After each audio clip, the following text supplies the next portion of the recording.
Hi, and welcome to ENV170. This is your instructor, Julia Nicholas, and in this video, we'll cover everything that you need to know to get started with the course. So in this video, we're going to start off by covering how to get started with the course and cover your basic course layout and how to move around in Canvas. We will cover some course information, such as your syllabus and text, and what your weekly assignments and grading will look like for the course. And then I'll talk a little bit about how to succeed in an online course and some tips to online success and how to get help in the course. So first off, let's look at Canvas, which is your main course site.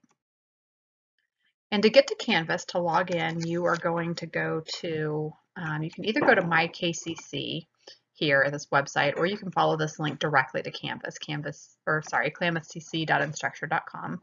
And you will log in to Canvas using the same user ID and password that you would enter on My KCC. So you'll see this screen pop up and you'll enter in your username and password. Again, the same username and password that you use from My KCC works also for Canvas. Once you get logged in, you'll be selecting your course. And so you should see on your dashboard here a list of all your different courses. You can also click on this courses button and see your courses, it'll put them down as a long list. So you'll select the course you want to go. When you click on the course, so for example, for ENV170, you'll click on the course and you'll see the home page. Really all that's important on the home page is it goes over down a little bit below this section, it goes over how to get started with the course. So from this home page, you can check, you can see the menu here whenever you're within the course. And you'll want to make sure that you check your announcements for the course each time that you log in and see if there's any new announcements for the course. So I will post updates and information if things are going on with a certain assignment. I may post updates on the announcements section there. The modules link here will take you to all of the course content. So most times when you log in, that's where you'll be headed, is to the modules. And there's a link to go to your grades. So you'll want to be checking your grades frequently for the course and make sure those look correct. And another link here on this main page that's really nice is the calendar link, and we'll go over a little bit coming up on what the calendar link looks like. So from your calendar, if you see this icon here, this little discussion icon, that means that there's a discussion due. So if, for example, Wednesdays we have discussions due, and if you see this little link here, that means there's assignment that's due. So anywhere you see that link is an assignment. And then there's a different icon here, the Q for quizzes or tests. And so your classes are all color coded. You can change the color of the class depending on whether you want a certain color makes more sense to you for a certain class. So you just click these little dots here, and then you could select any color that you want for each class. If you click on this box here, it won't show the assignments for that class on the calendar. So for example, if you wanted to unclick all your classes except for one, and you just wanted to look at that class's assignments, you could click on these boxes, and then those assignments would not show up on your calendar. So like I mentioned, the modules link here will take you to all of your main course content for the course. So if you click on that modules link there, then you will go to a page that looks like this. There's a section at the top that says Start Here. Below that is all your content broken down by week. So week 1, 2, 3, etc. through 9. But the very first thing that you want to do in this course is check out the KCC institutional syllabus and check out our course syllabus. There's a link right here to the course syllabus, and then take the syllabus quiz, and that establishes your attendance for the course. So if you have not taken the syllabus quiz, you can be dropped for non-attendance, and I'd like you to take that quiz by Wednesday. On Friday, all the students who have not taken the quiz or not participated in the class get dropped. So make sure you do that as the very first thing that you do for the course. If you scroll down below that, as I mentioned, there's all the assignments broken down by week. The first thing for any week to do is just read this objectives, activities, and assignments. And that'll share information that you need to know about the assignments. So make sure that you check that out first. Once you do that, you can go down and complete your lecture assignments. Typically, there'll be a lecture video for each week, and then I will also post the lecture slides so you can look at the slides that go along with the lecture. Most weeks you'll have a chapter outline due, and in most weeks you'll have a discussion due for the week. And then for lab, most weeks you'll have one lab assignment. This week you also have the assignment of ordering your lab kit, and that's just for you to let me know that you've ordered your lab kit so I can keep track of who has lab kits and when they should be here. If you click on the left-hand side of your screen, there's the grades link here, and when you click on that, you'll see something like this pop up. This is just a sample, but it'll show you the name of each assignment and the total points that that assignment's worth, and if you had submitted assignment, your grade would be right here. So what you'll want to do is check and make sure for your assignments each week that the assignment, the grade that you get matches what you think you should have gotten, and that your assignments are getting graded and I didn't miss anything.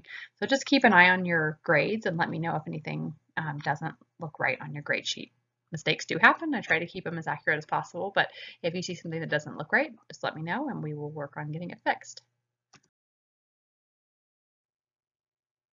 Okay, so let's look at an overview of what you'll be doing in the course. And I've broken down for you by week what you'll be doing here. And so these are the weeks up here.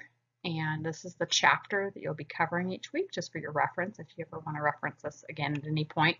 One thing is we do skip chapters a little bit. So we do chapter 1, 2, 3, 4, and then we skip to 7 and 8. And the main place where this comes into play is when you do your chapter outline. So make sure that you're paying attention to the chapter that we're on when you go to do your chapter outline for the week. In most weeks, you'll have a chapter outline due, and some weeks where there's a lot of other things going on, like in week 2, it's kind of an intensive lab, and so I don't have you do a chapter outline that week. But most weeks you have an outline due, and then in every week you have either a lab video, or a lab report due. And in weeks 4, 5, and 7, you'll be doing labs from the lab kit that you're ordering. So you definitely have to have the lab kit by week 4. It can take a couple weeks to order it, and so that's why I'm having you hopefully order that here in week 1 to make sure that gets here in time. And then you have a test in weeks 3 and 6, and a final that is cumulative in week 9. And there is no lab during finals week, so the only thing you'll be doing on finals week is your final.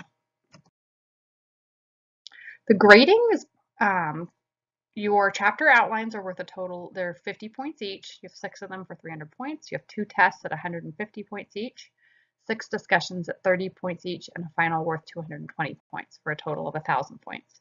Your lab, you have 5 weekly labs that are 100 points each. You have a lab video summary that's worth 100 points, and you'll have 2 lab reports at 100 points each for a total of 800 points for the lab. And the grading breakdown is pretty standard. 90 to 100% is an A, 80 to 89% is a B, etc. Your text that we'll be using is Principles of Environmental Science by Cunningham, the 7th edition. Looks like this right here. You can use a different edition, but you'll need to check to make sure that you're on the right chapter. So for example, look at the chapter title and make sure that the chapter outline that you're submitting corresponds to that chapter title. Test questions are pulled from the lecture and assigned reading pages. You'll have 2 tests, as I mentioned. You'll have a test in week 3, test in week 6, and a final in week 9. And so the test questions are pulled directly from the lecture and the chapter reading pages each week. Your chapter outlines, you can find this this page here. If you go into week 1 and look at the chapter outline link, it has a handout on how to do your chapter outline. But just for an overview, you're going to be using Times 12-point font, double spaced, and you'll want it to be about 5 to 7 pages. And your goal is to summarize the main points within each heading. 5 to 7 pages may sound like a lot, but when you're doing it double spaced and there's a line for a heading and a line for the main heading and a line for subheadings, and there's really not 5 to 7 pages to go by really quickly. You can go longer than that if it's helpful to you, but your goal in terms of points is to make sure you're in the 5 to 7, at least in the 5 to 7 page range. And the grading, essentially to get all 50 points for the chapter outline. It should be well written and complete sentences. So check your spelling and grammar. Have the main points of each section accurately summarized. Make sure that you have a chapter overview, which is this right here. So it's just a sentence or two stating overall what the chapter is about. Have that in bold, and then have sentences summarizing each section under each heading. 5 to 7 pages double spaced, and make sure that it's written in your own words. So avoid copying the text, try to paraphrase the text in your own words. And so each of these sections is worth 5 points for a total, or sorry, worth 10 points for a total of 50 points overall. If you turn in late work past the due date without notifying me first of a valid reason, your late work will be deducted for 10%. If you have a valid reason for your work being late, please let me know and I may not deduct the 10%.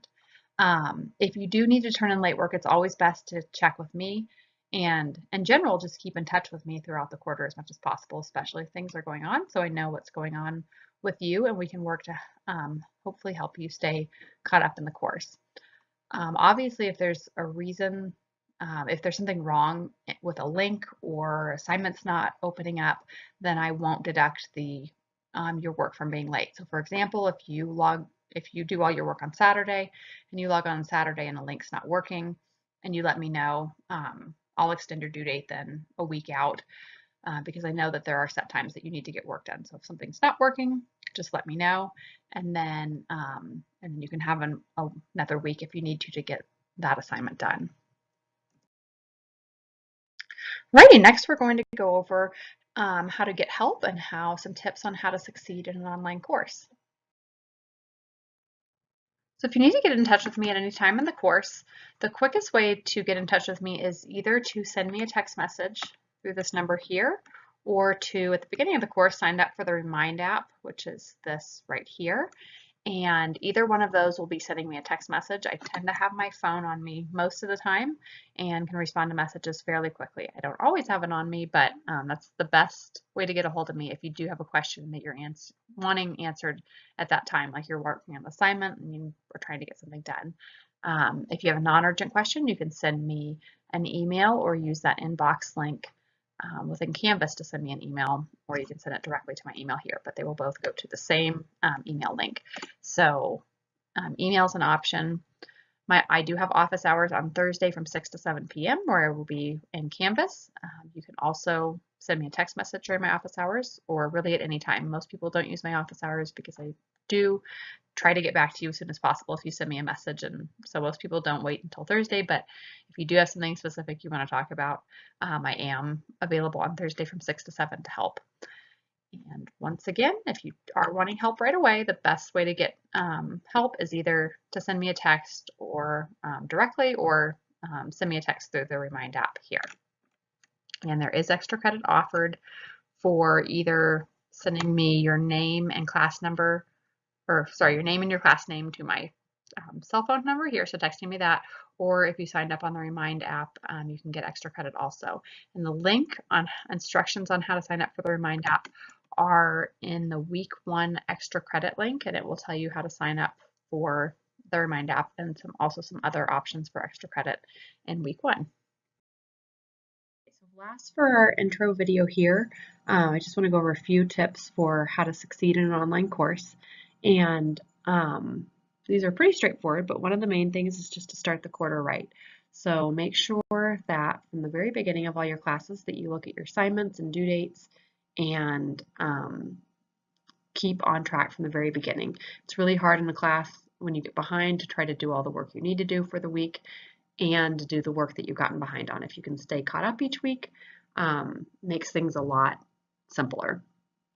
One of the other things is to make sure that you review the calendar each week so that you don't miss important due dates and you know what you need to be working on and how to schedule out your time for the week. I would also try to create a dedicated place and time for your studies. I know at my house if I try to get work done with the kids running around me and everyone awake and busy, I am not very productive. If I can actually get some quiet alone time, I can do way more quickly than if there's a lot going on. Next, try to achieve a school and family balance. So this is important if you have a family and you have lots of other things going on, to try to set aside time that you can spend with your family, and then try to set aside some time where you can focus on getting your work done.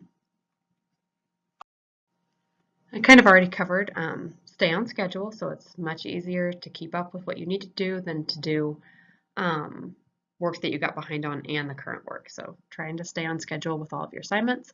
Another big one is just staying motivated. And I think about midway through the quarter, tend to kind of lose steam and you get tired and burned out, and trying to keep up that motivation and just counting down those weeks and knowing that you need to stay focused, get your assignments done, and not lose track of that the end is coming eventually, and you will get it done, but just staying motivated with getting those assignments done each week and all the way through the 10 weeks, since every week in a quarter is pretty busy. Another thing is to participate in the course. So in those discussions, make sure that you're not only checking in to make sure that you get the discussions done for your points, but staying in contact with the other students and asking questions when you need them is a good way to make sure that you are staying involved with the course and keeping up on what you need to be doing throughout the course, and also having that support of your students who are also going through probably a lot of the same challenges that you're going through. Another thing is get help when you need it, so don't be afraid to ask for help. You can feel free at any time to work with other students on assignments. If you want to chat online with each other and work together, you can contact me at any time if you need help and ask questions. So just make sure if something seems complicated or is taking you what seems like too long, feel free to ask for help to keep moving things along for the quarter. And kind of already mentioned, but look for study partners. So if there's someone that you can work with in the class, it's always easier to, I think, to work on things when you have someone to talk things over with. Lastly, work ahead when you can. One advantage to an online course is that everything is posted online and waiting for you. So if you get a chance to work ahead, it can be a big help down the road. So anything you can do in a week before it's due kind of takes the burden off. If you know you're going to have a busy week, then you can feel free to turn in anything that you'd like before the due date. Okay, so the last thing that we'll cover today is what you should do first to get started in the course. And so just to recap on what we covered, the first thing that you want to do is check out the KCC institutional syllabus and the course syllabus. Again, you'll click on the modules link on the left-hand side of your screen once you log into Canvas, and you'll see this section here, and take that syllabus quiz. That's due on Wednesday. Make sure that you take that first thing to establish your attendance on the course. And then if you scroll down below the section, you'll see the week 1 information. And so check out this objectives, activities, and assignments link first, and then you can start doing your lecture and lab activity. And aside from your activities for the week, make sure that if you haven't already, that you get your textbook. You will be needing that each week starting in week 1. And also make sure you order your lab kit and at some point in this week. And then click on this link here and submit that assignment letting me know that you ordered your lab kit. That's the end of our Getting Started video. Good luck with the course, and please let me know if you have any questions as you get started with the course.